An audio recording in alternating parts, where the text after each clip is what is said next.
When standing in the macroscopic world, the Earth seems pretty big. Big enough to hold billions of people and sustain life in our known universe.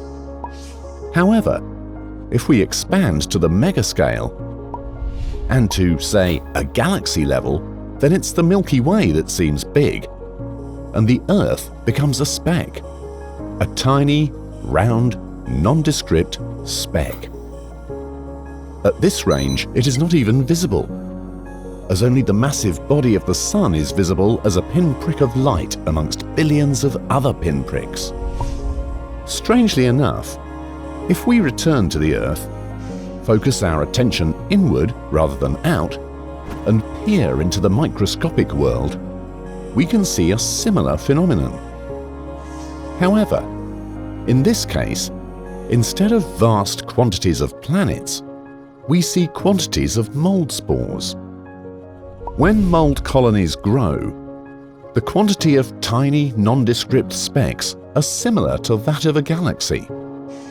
This is where the growth of mould starts. A spore. Fungal life begins with a single spore. Under the right conditions, this spore can germinate. Like a seed taking root, fine filamentous material called hyphae begins growing from the spore like roots from a plant, branching and ramifying into whatever medium is present.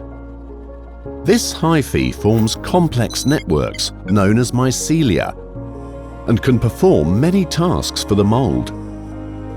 These include gathering nutrients for the organism by secreting enzymes to break down organic materials, allowing digestion and general propagation. Hyphae, especially from the apical tip, can also release compounds such as mycotoxins to exclude competitors. From hyphae, spore-bearing structures arise in a variety of forms. Some of these structures, such as mushrooms, are large, well-known and readily visible, while many more are essentially invisible to the naked eye. These structures are often referred to as fruiting bodies. These come in a multitude of shapes and sizes.